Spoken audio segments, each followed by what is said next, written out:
Hello and welcome to the Noobs on the Gooftower stream. This is our first official interview.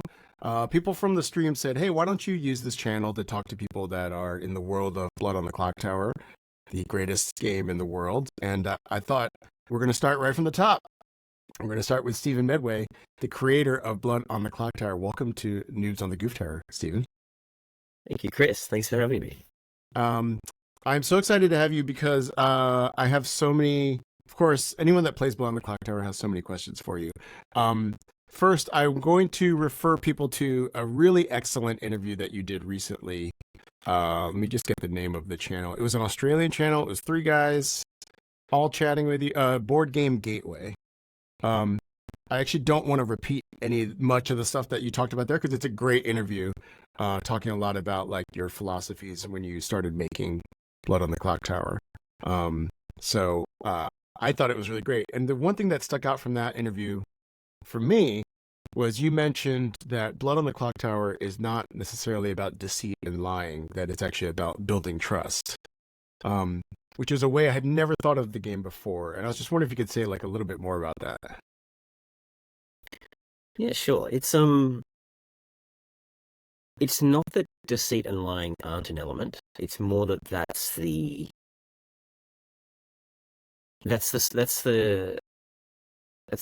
surface of the game is about deceit and lying and trying to detect about being deceitful and about trying to detect deceit in others. And I think that is what is mostly attractive, because lying is fun. Mm-hmm. Trying to figure out who's lying and who isn't is also fun. So I think that's the big draw card. So it's not that that's not there. It's just that the process is more important than the result. The thrill that you get of not knowing whether your porkies are going to win the game is great, as well as the figuring out process. But if you know for a fact that someone's lying to you and no one believes you, for example, I know this person is evil, no one's believing, but I don't actually find that fun, and I think a lot of people don't find that fun as well. So it's the process of figuring it out that is interesting, not the knowing. And so the way I wanted to design a game, that the way that you figure things out isn't by making people look more and more guilty and by collecting evidence. There is that element there, but by building trust and by finding out any information that you can use to your own advantage. And usually that means finding other, if you're a good player, finding other good players, or even if you're an evil player, needing to team up with other evil players. For example, if you're the poisoner, if you don't team up with your demon, like if you don't have good communication, you'll end up just choosing the same people every night. You won't be effective. It's when you get together, particularly if you've got a spy in the mix, that you can be most effective. So evil is about teamwork, but good is about teamwork as well. Characters like Washwoman detect good players, Librarian detects good players, even characters like the Chef. On the surface, it looks like the Chef is detecting evil players, but what you do with that information is almost always figure out who can't be evil and therefore who must be good and therefore you can trust. So it's Clocktower is about giving you morsels that you can follow up in enjoyable ways, and that usually means team building and trust until you have a reason not to. Right. Until I mean, that's the way I look at it. Yeah. That actually spurred in me a view of playing evil based on the idea of if good team is about building trust and finding who is good. I was playing a game and I was like, oh, actually, if I'm on evil, in a way, my main job is to just make it fun for the good team to try to beat me. Like, I don't know if you, in Australia, if you have the Harlem Globetrotters, but this novelty basketball team that always plays the same team, the Washington Generals, and the Washington Generals have lost every single game they've ever played against the Harlem Globetrotters, except for one, which is hugely controversial when they decided to actually try to win.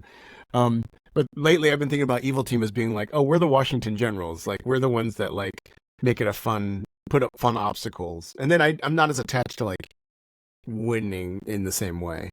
Yeah, you can certainly look at it like that. And that's from a player point of view, looking at things like that is very helpful emotionally. Yeah. I love to win as evil. I love to win as evil. I love to win as good. I love to lose as good. Losing as good is one of my favorite experiences in Clocktower.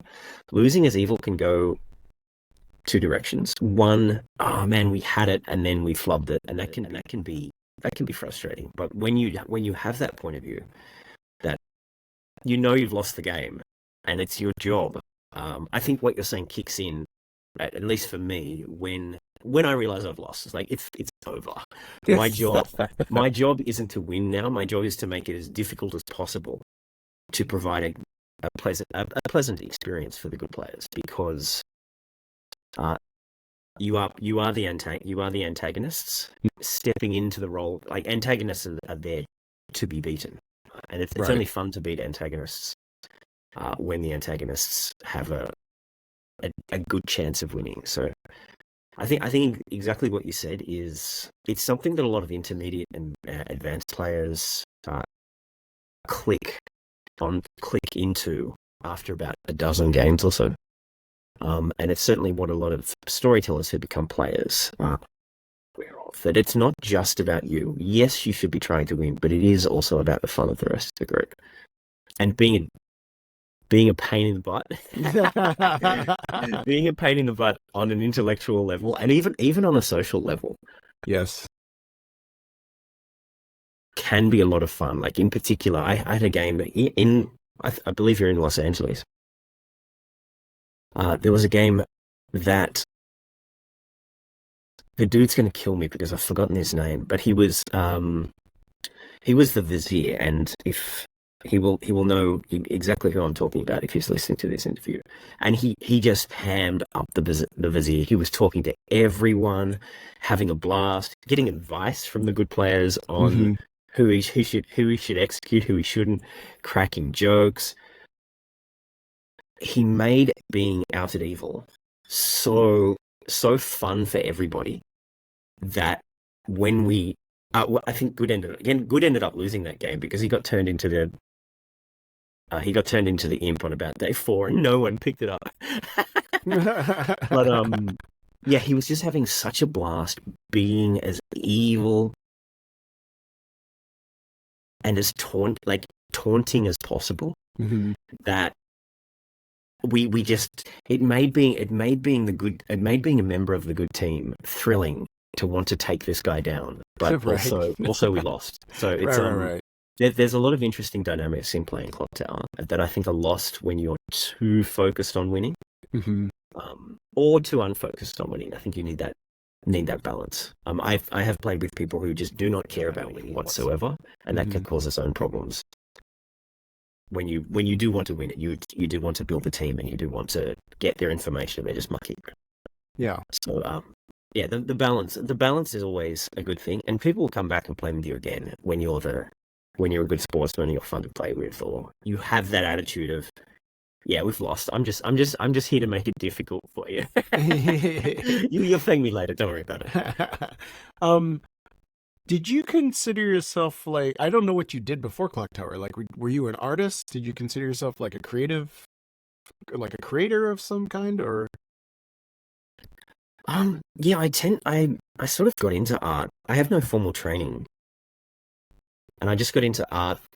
There's a lot of projects in Sydney that need volunteers. A friend of mine was doing a goth industrial nightclub, and he said, I could use some decorations. I put my hand up and said, I want this project to succeed.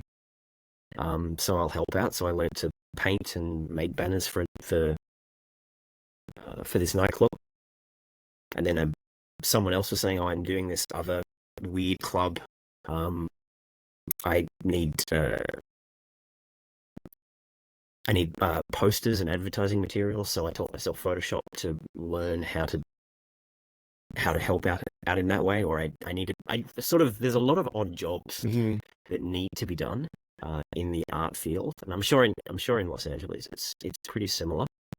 That generally speaking, artists have big visions and no money, Yeah. and they need all the help that they can get, and just picking up the pieces and filling in those gaps about what needs to happen, I think is more important than becoming an expert all at once and trying to sell Hmm. yourself to the highest bidder. And so, as a sort of like I sort of hear you saying that you're kind of like a jack of all trades in a lot of ways. Like, how has that affected now you're running a small business, which I don't know if you anticipated that when you started Clocktower, that like, hey, you've created a really fun game, you've play tested all this stuff. Oh, by the way, you also have to be good at business.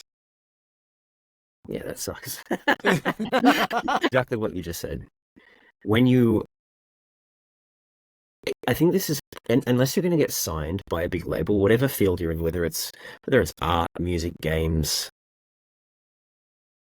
comedy, and correct me if I'm wrong, and you've had a different experience, but being being good at what you do and making good art or making your product, whatever it is, genuinely something that people want to engage with is it comes from the heart. It comes from a vision, and it comes from a desire to bring something into the world that didn't already exist, and that's one particular skill. But to continue to do that, it needs to be financially successful, which means you need to have a good head for business. And I don't think you need to be formally trained, like having an MBA or something of the sort, but it helps, or it certainly helps to find someone who has that knowledge, Mm. who can say, we can team up, and we're not going to spend, all of our money, all of the money that we earn on beer and lollipops. We're going to put X amount into reinvesting. This is how we make what you want to do sustainable. And a lot of big publishers can do that, but there's a price. In the same way that if you want to be a comedian, you have to go, at least initially, you have to go it alone. You have to make a name for yourself. You have to get good genuinely before you start thinking about your business. Because if you just think about business straight away, whatever you're doing it just won't be any good. Yeah. And I think people would be genuinely surprised by at what level, like in stand-up comedy, people that I know at various levels of success are still the ones that are emailing and calling clubs. How much of it is still on their shoulders in terms of how much of the business they have to run? Well, first, I want to ask you about this apocryphal story that the story that always gets said is, well, the guy who made this game was playing werewolf and he got killed day one and he sat there for 2 hours and he thought, this sucks. I want to make a better game. I've heard that multiple times. I've never been able to like find the source on this. Is there true. any truth to that at all? Yeah, it was just more like 4 hours. I didn't want to say four at the time because of you. I would have been screamed down by saying, "Well, you were playing it wrong," which is true. That's true. I was about to say that's mostly true. Yeah, that's the truth. That's close enough to the truth. Mm-hmm. The caveat though is I actually really enjoyed Werewolf. Mm-hmm. My friend ran Werewolf nights, and we'd play from about sort of 8 o'clock at night until dawn, and I really, really enjoyed it, and I really enjoyed watching. But what I was noticing was the things that I enjoyed were these small climax moments. The final day when the final three players are really invested and they're trying to figure everything out and they're using what information that they do have. But the majority of the game itself was just to me random and frustrating, or at least it became random and frustrating quite quickly. I literally just had an idea. Well, how about I make the game that I want to play? Mm-hmm. and it it's kind of as simple as that. Like, a lot of people ask me for game design advice, and the best advice that I can give is ignore theory. Ignore theory on what you should do and ignore how a good game is structured. I mean, it's cool to have that knowledge, but you don't have to follow. You don't have to follow that. Be like, if you're an artist and you're an expressionist and you're going to college and they're trying to get you to paint in the cubist style. It's like, it's good to have those techniques, but you don't have to paint that way. But really, the best way to design a game is design the game that you want to play. Even if no one else wants to play that game, this is the game that you want to play. So design that, and that's what I did with Clock. It seems like it just worked, and it worked immediately. Like, people were really responsive. It does seem like the company, though, does have a commitment to playtesting as well, or like a judicious. You're not just like. It seems pretty intentional about, like, once a month we're releasing a new character. We're like taking our time. The other scripts are like. I'm saying this is a good thing, Steven. I'm not the. I feel like I'm being insulted. No, I think that's. I mean, I don't know how many, because I haven't been around the game. I've only been around the game since last Edinburgh Fringe, so I haven't been around the entire process of, like, oh, this character used to be called this, now it's this. But it seems like at least the base 3 scripts have been. They feel very robustly tested in a way. That I feel like the combination of, like, getting feedback on things combined with the, like, don't worry so much about theory, because I think the thing that would map to comedy is, like, sure, you don't actually have to follow theory in terms of, like, what jokes you're going to write and perform, but you do have to be honest about how those jokes are received when you do them in front of an audience. You can't just continue insisting that your jokes are good if no one's laughing at them. Oh yeah, I think that's. I mean, what you're saying is true. You absolutely have to be aware of what your audience wants. I imagine that in the comedy business, you would get, not even in the comedy business, you would get much more intense, immediate positive feedback and much more intense. Yes, and immediate negative feedback. Like, if I've been to a Clocktower convention, people are giving pretty immediate feedback. If a joke doesn't land, it doesn't land, and you know it. Yes. But it's also, you can, if you find what you're doing funny, you will find the audience that feels the same. I think a good example is Stephen Wright is one of my favorite comedians of all time, and there would be a huge amount of people that just do not like Stephen Wright. And, like, he's very, very dry, very intellectual, very acerbic, but just hilarious. But it takes a while to really, like, every joke just takes a little bit to process and to land. Yeah. And I think Stephen Wright would have done himself a disservice if he had have asked himself, what kind of comedy should I write, by looking at the comedy market. Yeah, and I think Stephen Wright's also pretty famous for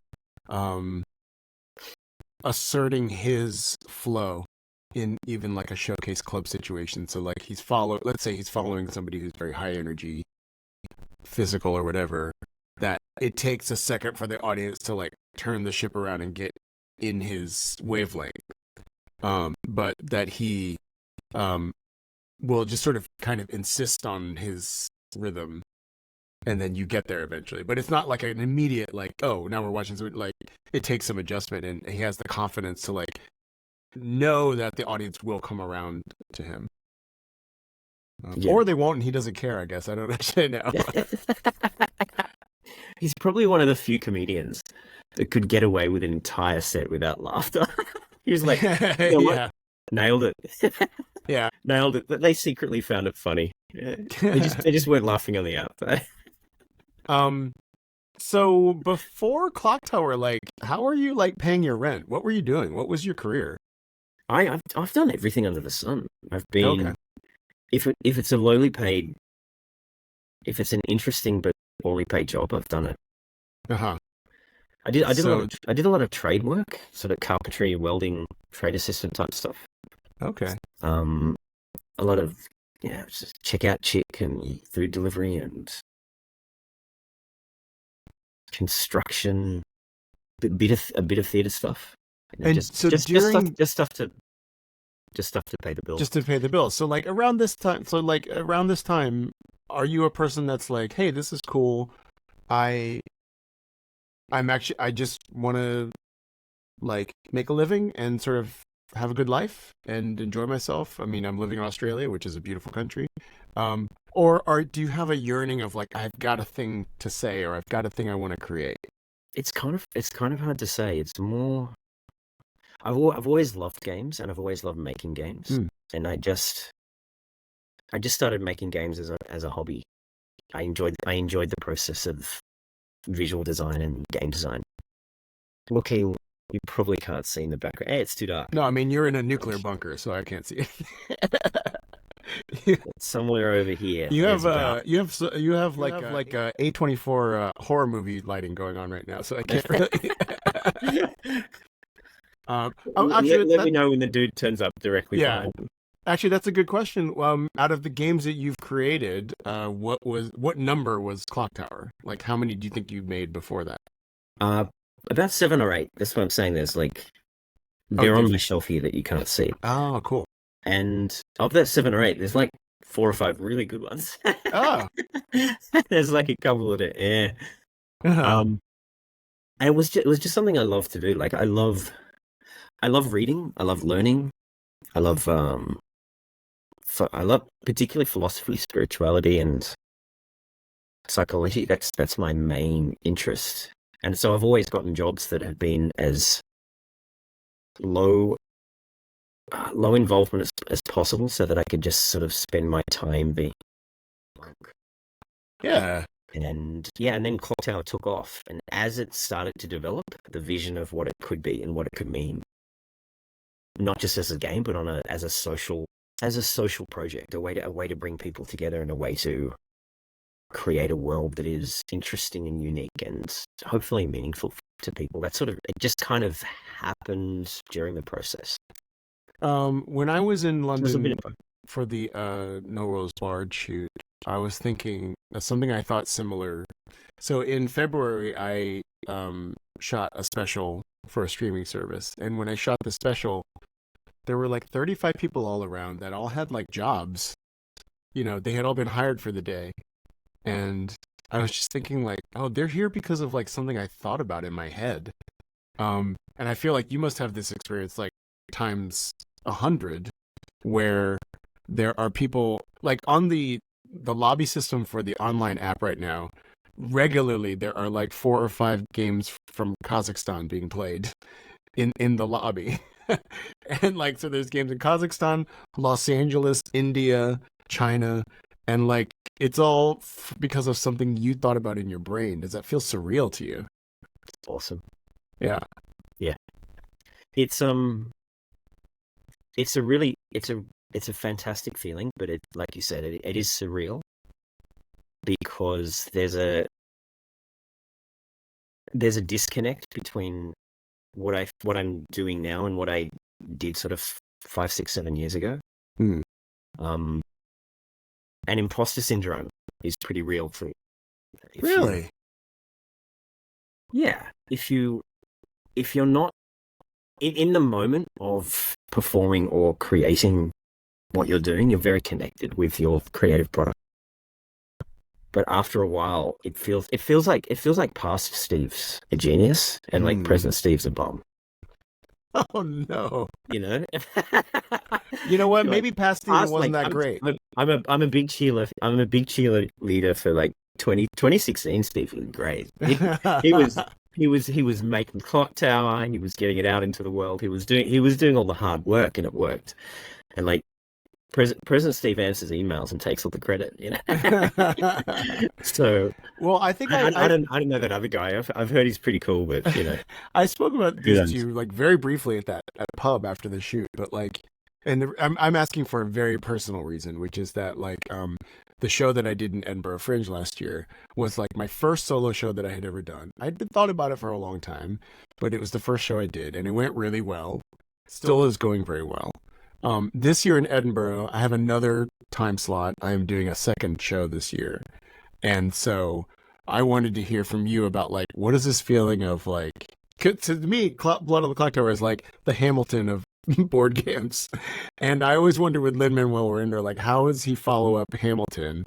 And so I'm always, have you thought about, like, what is it like to follow up the second game that comes out from the Pandemonium Institute? What are your thoughts around that? Well, it's got to be better than Clocktower. It's kind of terrifying, actually. I'm just getting a little more. I've got other games that I think are great. I love them. Like they're very different. They're more traditional board games, and I've got a hunch that my hunch is that they're not going to go well. Because by all means, release them, Steven. just because it's so different than Clocktower, and yeah, it's like a sequel to most sequels to great movies suck because the thing that you're trying to replicate, people want the same thing but different. You can't make the same film, but you don't want to make a totally different film. Mm-hmm. But the thing that you're trying to replicate in a sequel to a great film is the story, and you can't replicate the story. So you end up copying the superficial elements from the initial film. I think Star Wars is a great example of this.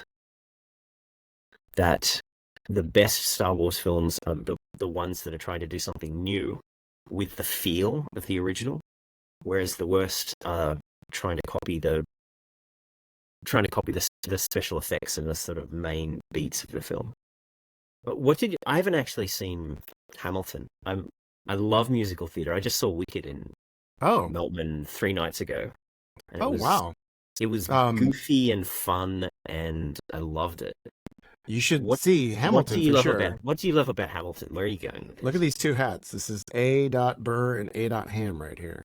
I like Hamilton to me is just out of a craft perspective is just kind of like impeccable. The songs are so good. There's like been lots of like criticisms that have come up over, and a lot of it's from oversaturation because it's like it was just dominating pop culture in America at least for 3 years.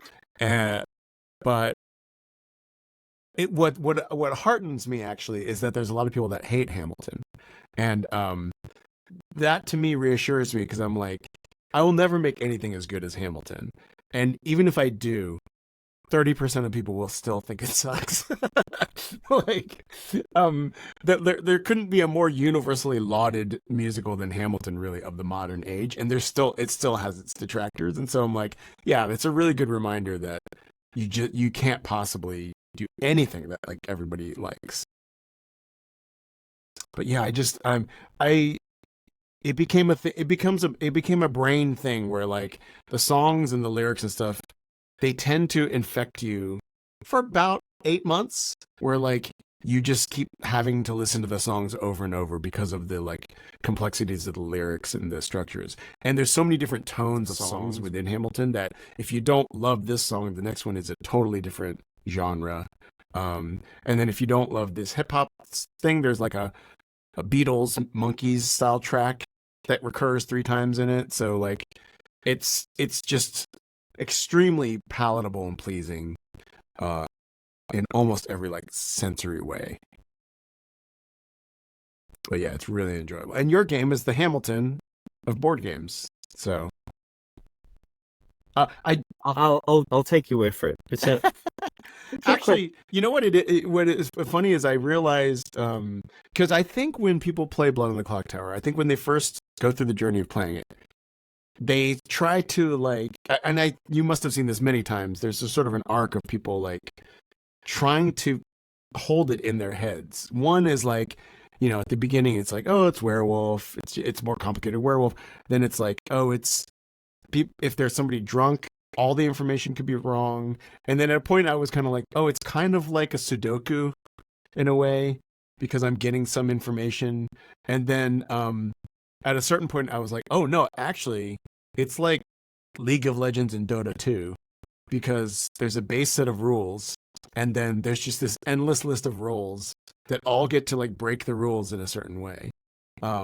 Which is like takes me all the way back to like Cosmic Encounter when I first played way back in the day, where it was like there's a base framework and then all the characters just get to do their own thing that's like slightly different, and the permutations of like how all those things interact I think just makes the game so fun. Like today on the stream, we did Trouble Brewing. I had a very experienced group of players. Normally on Noobs on the Gooftower, we have pretty new players, but because of schedules and stuff, we had like a lot of people that are very experienced. So we did Trouble Brewing. I put in all top 4 characters. I had a spy and a recluse. So all top 4 characters, well, 3 of them got incorrect information, and the chef was drunk. So, and during the game, there was no correct mechanical information in the game.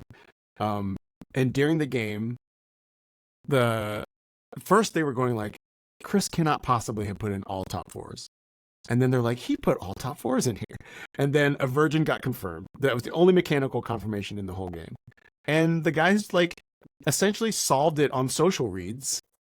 And they didn't even go, I think maybe they went on Final 3. They didn't win a Final 3. But it was like, very cool to me that like even in a game where like essentially I had created like a Vortox game where like the spy was registering as this or whatever, that even Trouble Brewing you can make super complex and it's still a fun social solve. It was really cool to me. I really enjoyed that.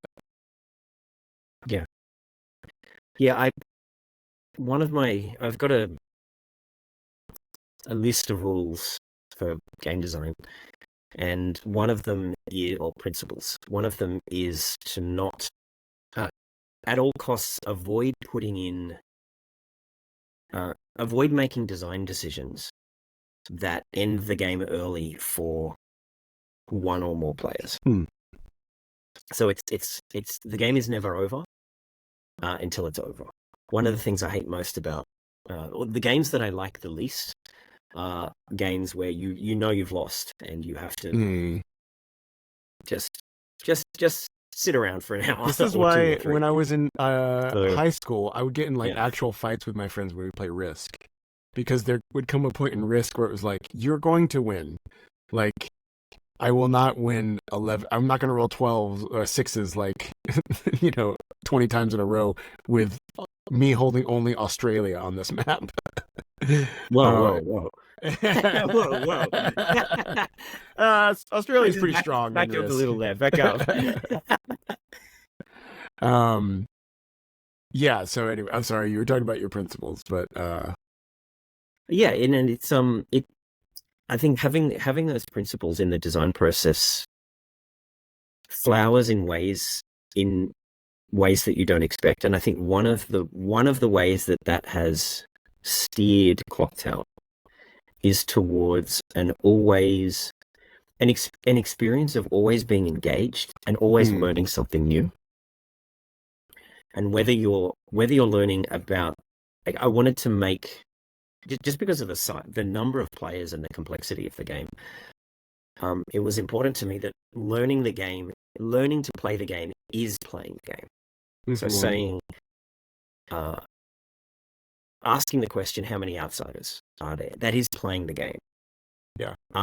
Figuring out, how does drunkenness work? How does poisoning work? I'm the recluse. How does this work? That is revealing that you're the recluse, and it's actually playing the game because it's engaging others in conversation that is interesting and that is making you look good. So I think I put a lot of effort into making the process of learning and the process of going from different levels, different strategic levels, to be fun in and of itself. First of all, a lot of players from Werewolf come straight into social reads, and and hiding. And that's their hiding their actual character, and that's their initial strategy. And that can be fun for a bit, and then when you start to learn, oh, it's actually really good to share information, but I still don't know what's happening. But everyone's sharing information. That's a fun level of play. And then when you move to the next level of putting everything together on using logic and excluding possibilities to narrow down who can be what, that's another fun level. And going between those levels is like basically growing as a player is fun. And even when you get to the point where you realize that all of our information is bunk, what can we do with that information? Is we go back to social reads, or we trust this one player and kill everyone else. I think Clocktower, for me at least, is fun. It is fun on every one of those levels. We had this one we had this one game. I put it was a group of very experienced players. And I just thought, I'm just going to put a Baron in the game and give them as little information as possible and just see how they deal with it. And all of the character information was discarded by day 2. You know, like the information that you passively receive as a townsfolk was all discarded. And they played the entire game based on no Baron versus no Baron possibilities. If there is a Baron in play, then the two players that are claiming to the outsiders are telling the truth, therefore we should kill these people. And if there's no Baron in play, then we need to do this. And they use these very they're not exactly meta elements, but non-standard ways of gaining information only to play the game. And that was the way that particular game was structured, and it was a blast. It was a really, really fun game. And there'll be other games where it's just so information heavy that you're playing on that level, and some games, as you said, where it's so information poor that the fun is more social and more casual, but it's also in just trying to figure out that one good piece of information on the final day. So to me, that's the thing probably that I like about Clocktower the most, is that there really are a number of different levels on which you can play the game, and you can choose which level that you want to play the game. And some people are purely social, and love the butler, and these people are good people. And they should love be Butler, they respected. love High Priestess. Butler and High Priestess, two best characters in the game. I will hear no criticism. The first time I ever played with you, you said, I am the Butler. It's my favorite character in the game. And you said, this is what I'm going to make you my master. And here's what, you actually said you were only going to vote when I voted. Whatever, but it was all a lie because you were the poisoner. Yeah, I lost that game.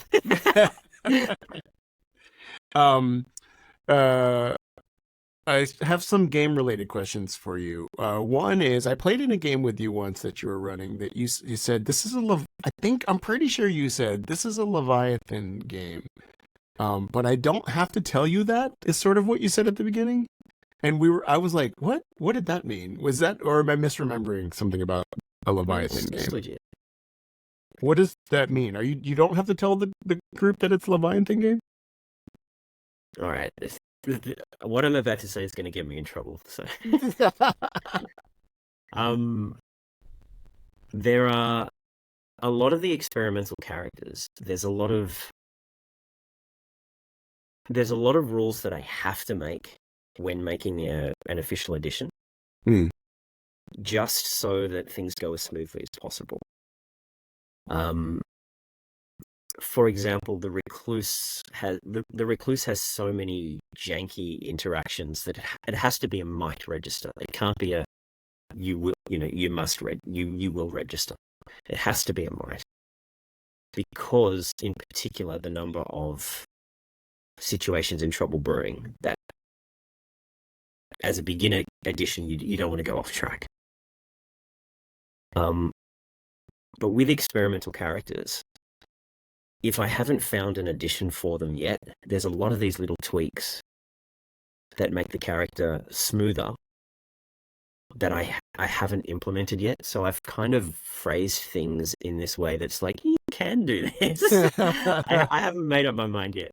So with Leviathan, for example, I think it's an excellent courtesy to the good players to tell them that it is a Leviathan game, and the wording in the rulebook says that you should do this, but it doesn't say that you must do this.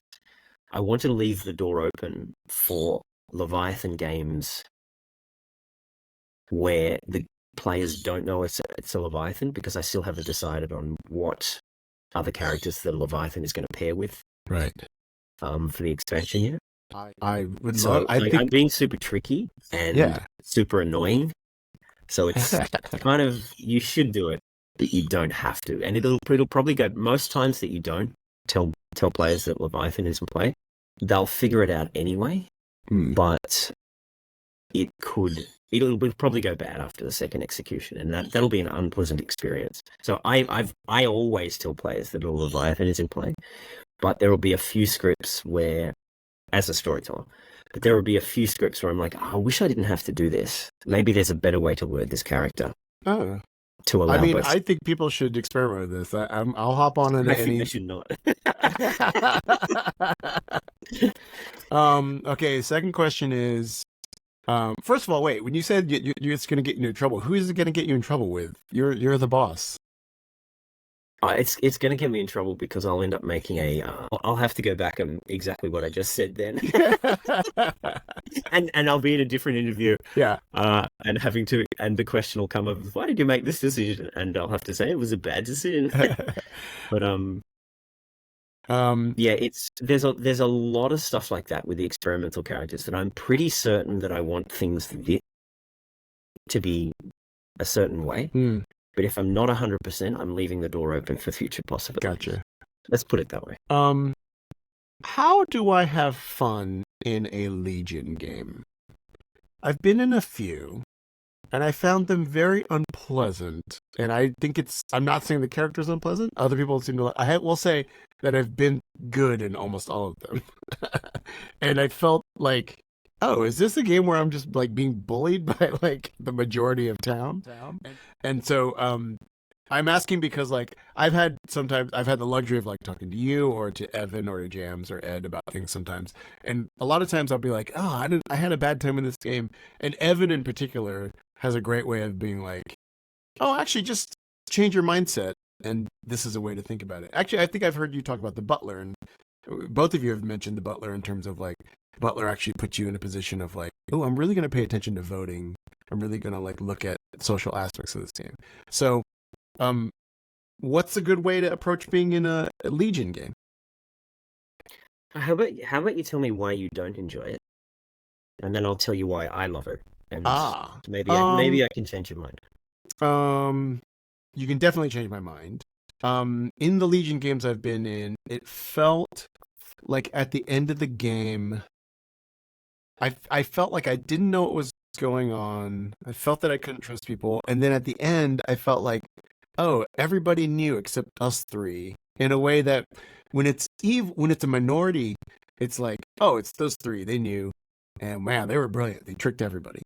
Or they skewed the story a certain way. But when it's like 8 people and there's 2 or 3 of you, it's just like, oh, well, I mean, like, and this is by the way, like, I'll talk about this with my therapist afterwards, but it is a feeling of like, oh, was everybody just like laughing at us the whole game? Like they had info and they were the majority. Like, it felt rough that way. Right. I think we should get your therapist on call right now. Yeah, okay, good. Yeah. All right. It's worse than I thought.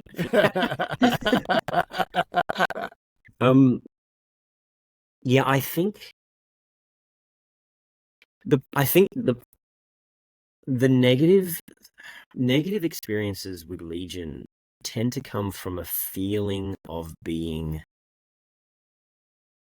in the minority, a feeling that the character is unfair, or a feeling that you were in an unfair situation.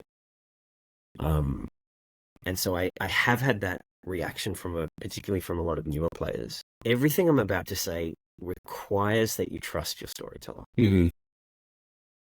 If you have a storyteller that will kill good players at night and then declare an evil victory, then yeah, I don't like Legion either. Killing good players at night is fine, but you, as a storyteller in a Legion game, almost all the time you should be killing Legion. The reason that I love Legion is, you're describing a particular moment.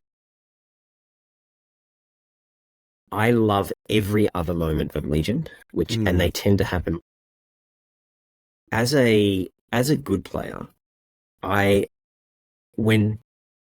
love that moment in the game when we all figure out that it's a Legion game. Either the voting goes all wacky, someone actually says, I'm the investigator. I learned this. I know that it's a Legion game. And I don't know if you can do that with investigator. I think you probably can. But there's this moment where the whole group goes, and you are sincerely shocked and expressing your shock, usually. And you're looking around the circle and you know that of the 12 people that are also going, oh my God, it's a Legion game, 9 of them, or whatever the number is, are faking it. And I think that's a very, I think that's a really exciting moment to know that everyone's lying to you and 1 or 2 other people are good.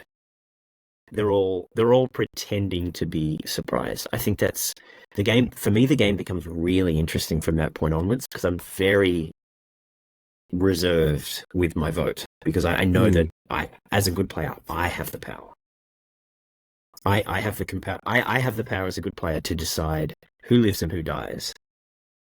And so there's going to be a lot of attention on me, my judgment.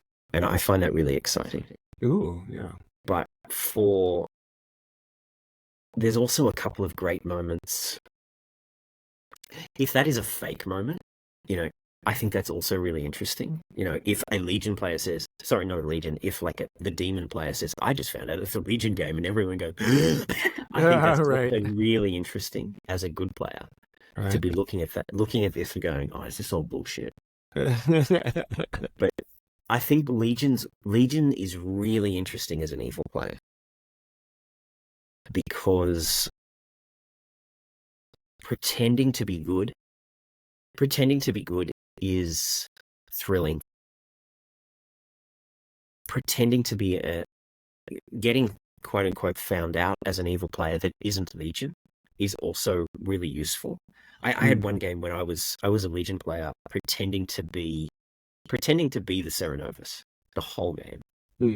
And I got all the other Legion players to pretend to be mad about particular things, and then I claimed 4 different characters, and I'm saying, I'm being hit by the Serenovus.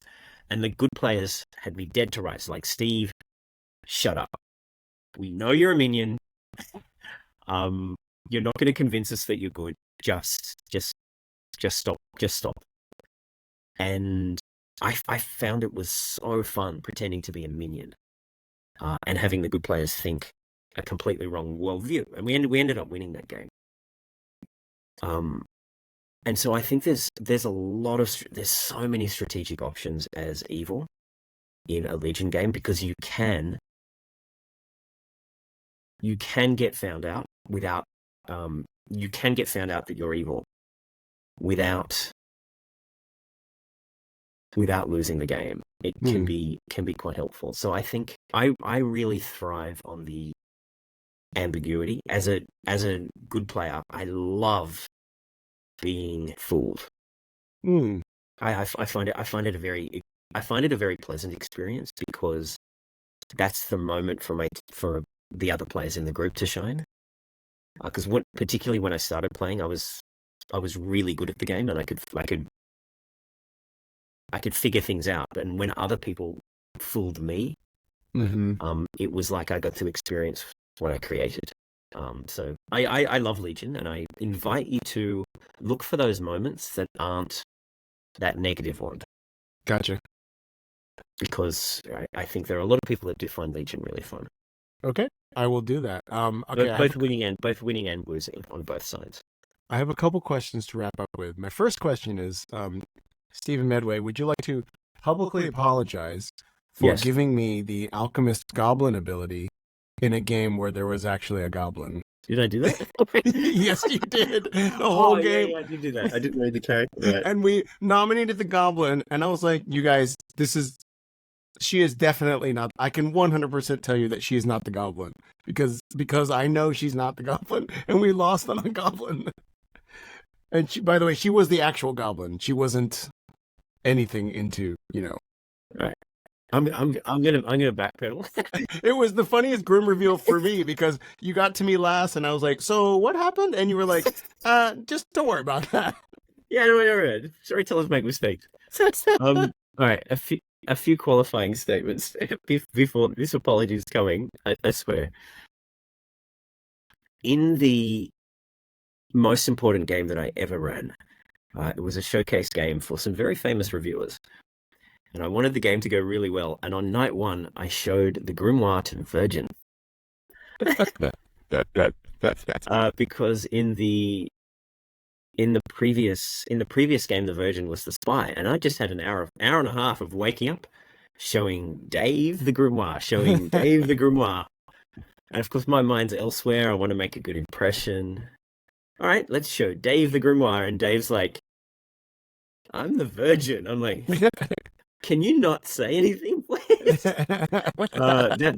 So I'm immune to your complaints and criticism because there is no mistake that I can make that will ever be worse than that. Well, how did the reviews went well, I assume? Yeah, very well. Yeah, so I publicly apologize. thank you. I deeply and publicly apologize. That's all this channel has been about. I've got some other fun questions for you. This is from a Reggie Neeson from the Pandemonium Institute. Question is, if you had to pick one of the Trouble Brewing characters to live with as a housemate for a year, which one would you choose? And the FYI is that if you pick the butler, for example, they are not your butler. It's a housemate of yours that has a job as a butler. Empath. Oh, I like. I mean, that probably makes for a good roommate. Yeah. It's nice to It's not spending time with people short term. It's good if they're funny and crazy and entertaining and wild. And spending time with people long term, you need people who are sensitive to other people's feelings. Right. And also your empath is going to knock on the two flats to the left and right and tell you, like, one of these neighbors is not a good person. Yeah. Get them out. Sorry. Okay. Benjamin Burns asks, Steve, it's a well-known fact there are still many unreleased characters for Blood on the Clocktower, and you're still dreaming up new ones to this day. Do you think there will ever come a time where you feel that the Clocktower character has run dry, or do you see yourself coming up with cool characters for many years to come? I thought the well ran dry at about 2019. I was deliberately trying to come up with characters, and I just couldn't. I thought after about the first 10 characters, I thought I was done. And then after about the first 200, I thought I was done. And what tends to happen is whenever I travel and I meet people and we talk about Clocktower, I get away from the computer and just answering emails, and I get into creative space, which is why everyone should come to Clocktower Con. Because not only is Clocktower Con fun, but it's also really great for me because I get a lot of ideas that stimulate other ideas. Let's put it that way. So yeah, I imagine that you found this similar. Your best, I'm not going to say jokes. Your best comedic ideas kind of happen to you. You don't my guess is you don't sit down deliberately and like, I'm going to write the next, my next 10 jokes or my next routine in the next half hour. It's sort of, these ideas come upon you in their own time, in the middle of dinner or in a dream, or I found that and that that does just happen. continues. It just continues to happen every time I think the well is dry. I have this experience, and I've got another 6 characters that Oh, that's I will amazing. inflict. I will inflict upon my playtesters. I can't wait till the official script that's all of Steven's most punishing characters on the player base. No, You were saying something. Go. well, I was saying that I found that a lot of stuff does happen to me, but it is helpful if I sort of show up to the muse a little bit and say, like, you know what, I am going to try to write something today. I might not be the thing that I actually end up with. I think because I'm much better, like, sort of reacting to something that's already on the page. So I might write the bad version of the joke down, try to go say that in front of somebody, and then spur of the moment, I will react to it and say something better. But oftentimes I wouldn't have said the better thing if I didn't have the bad thing to start with. Yeah. Sometimes I feel like it's a lot of pressure for me to just sort of like be on stage and be like, I'm just going to come up with funny stuff off the top of my head. It's like, in an improv context that generally works out okay, and stand up that does not always work out okay. Evan asks, where do you get the best hot chocolate at? Just before we go on to Evan's question, the difference I think between you and me in terms of creative is that your bad stuff gets scribbled out and replaced with good stuff. My bad stuff gets picked up by people I know and put straight on the wiki. Right. Acrobat. Wait. Do you not like is the acrobat a problem? I enjoy acrobat. Guys, that's fiasco. Wow. Okay, I'll have to look. I enjoy the acrobat. I just had the acrobat in a game today. I like the acrobat. I like it thematically. I actually have a new and improved acrobat, which I'm going to. I'm about to inflict it upon Jams. Okay. And sort of my local playtesters, which I think will keep the spirit of the character while making it an outsider instead of a town. It's kind of like a really weak townsfolk. I love the lore of the acrobat because to me it's like, look, I'm the acrobat. I have this guy holding the harness over there, and I have this guy manning the ladder. If either one of these guys is drunk, I die. Like that's my vision of the story behind the acrobat. It's like, that's exactly correct. I love all the characters. Like, I really love characters like cult leader or mayor, where it's like the mechanics of the character cause the person to behave like a cult leader or a mayor. Like, they end up having to like cajole town into like sometimes bullying the town into making a cult, and it's like, oh, this is what cult leaders do. Yeah. I like that when the mechanics of it like match up with the story. Okay, I can't wait to see this new acrobat that comes out. Yeah. So this is our final question. Thank you for saying that. That's important to me too. And when not every character has that, but when it works well, it's not exactly role play. It's more like almost like emergent role play, something like that. I think's really cool. Yeah, that's really cool. I also love when you go to a wedding and the flower girl is counting who the demons are. By who votes at a wedding. Common experience.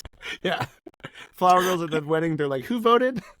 I justified the flower girl's ability in the flavor text, and I'm like, no one's going to believe this. It's like ability theme. There is no match here. I am not getting away with this. There'll be a few people who believe it. No, it's thematic. Anyway, no. Okay, final question is from Evan Donahoe, and he asks, where do you get the best hot chocolate at? Cow and Moon. Cow on the Moon Gelato Parlour in Sydney, Australia. Okay. And you're based out of Sydney. Everywhere in France. Oh, wow. That's amazing hot chocolate. And the Clocktower Con you were plugging is Clocktower Con, the one that's happening in Australia. Is that correct? I'm plugging all and every Clocktower Con. Oh, wonderful. I've been to Vegas. I've heard good things about Washington. Sydney's shaping up to be something very special. Oh, wonderful. I think ClocktowerCon's a great. I recommend. If you haven't got a ticket, go, because it's a ton of fun and good. You end up meeting a whole bunch of good things happen that you don't expect at ClocktowerCon. Let's put it that way. Well, one thing I've noticed about Clocktower, an itch that it has scratched, is that I am just not a person. I'm not very good at making friends with people when it's like, hey, let's go to a bar, or let's go, like, I don't know you very well. Let's go have dinner and we'll become friends. I enjoy becoming friends with people when we're like doing something together. So I'll become friends with someone if we're like working on a play together, and really a bunch of Clocktower games is like a bunch of little mini projects we're all like working on together. So one thing that's really been amazing at the conventions is that I would say it's one of the solutions to the how do you make friends as an adult question. Because I have made friends this last year at ClocktowerCon with people and we're all adults. Like we're not kids anymore. And so we're at that point in our lives where it's like, where a lot of people are like, I have all my adult friends. Like I'm past that point of like meeting new people. And I found the Clocktower conventions to be a very easy thing to do at them, including like everybody at TPI who I actually, the last compliment I want to give you, and this is, Stephen, this is the last compliment I'm ever going to give you, is that there must be something coming from the top of the chain, because anytime I talk about Clocktower to anyone that works for TPI, they're never jaded about the game. Like, you would think that people would be like tired of, hey, let me tell you, I just played this game, let me tell you the thing that happened in it. And everybody's still interested. Like, everybody's still just like, wow, I can't, like, even sometimes it'll be like a trouble brewing anecdote, and it's like, oh, I've never had that interaction before. And I think that genuine interest speaks very well of your whatever tone you're setting there. I think what you said, I'm going to go serious for a moment. Sure. What you said about making friends as a personally and as an adult, I think it's important. When we're kids, we make friends easily. Usually due to shared interests. And as we grow older, our interests get more and more specific, which is good because we can share that with other people, but it means that we drift apart as adults. Jerry Seinfeld has this bit about making friends as kids, and it's so easy to make friends as kids. Like you said, what is it? You like soda? I like soda. We'll be friends. Mm-hmm. You like cherry soda? I like cherry soda. We'll be best friends. And of course, Jerry Seinfeld says it in a funny way.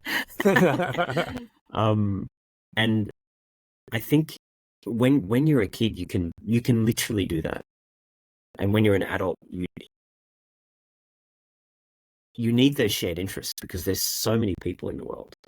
You have to be selective with the people that you want to spend your time with.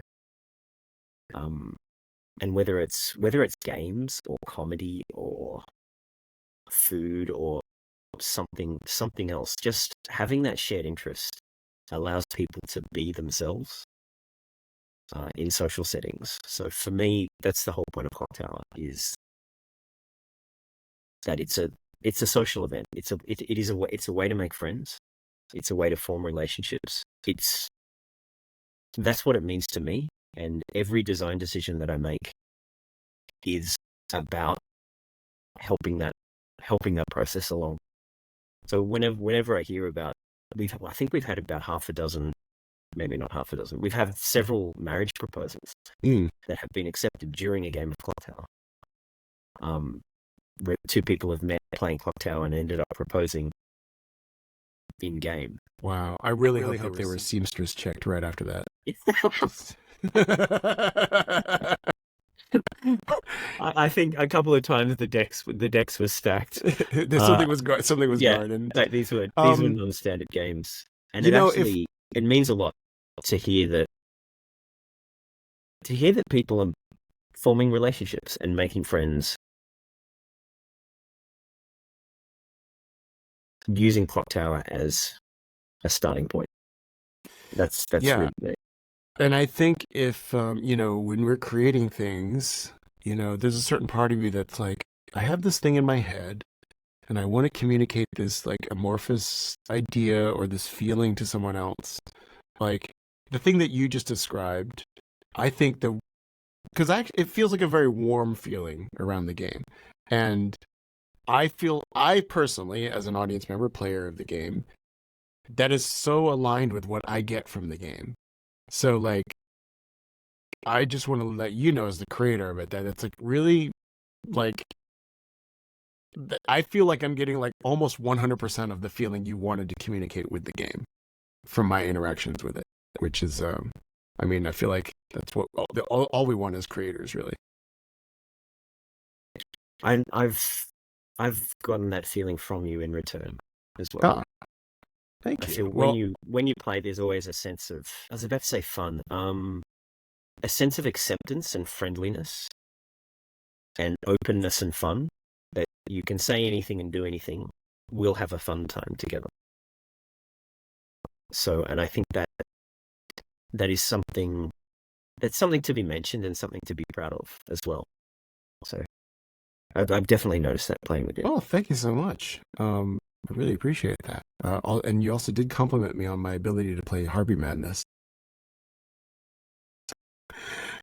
I don't remember that. Of course, you don't remember making me an alchemist goblin either, Steven. There's a lot of things I don't remember. I'm beginning to suspect that none of these things have happened. Oh, let's not go that far. I've got witnesses.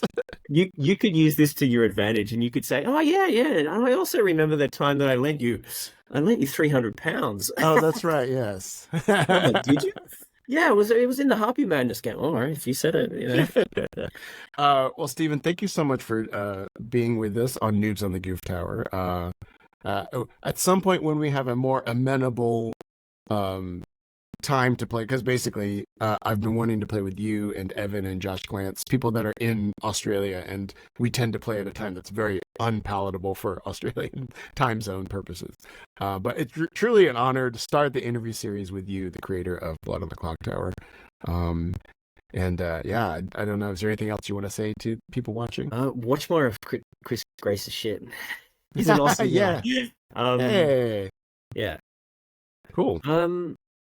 I don't know if there's nothing off the top of my head. It's more that actually, really, I appreciate that you've reached out for an interview, and I love hearing people's stories about how Clocktower has improved their life on a sort of social level. Mm-hmm. So, I mean, that's sort of ego speaking, but it also really means a lot to me to hear that people have found love, or people have found friendship, or just a fun thing to do on weekends. Yeah. That means more to me than praise about game design. So if you're listening to this and you meet me in person and you're stuck for something to say, I love hearing about that type of stuff, because that's what Clocktower means to me as well. That's what it's done for me. Wow. I don't think we can end on anything better than that. Stephen Medway, thank you so much for being on the stream, and I will see you at a convention very soon. See you soon.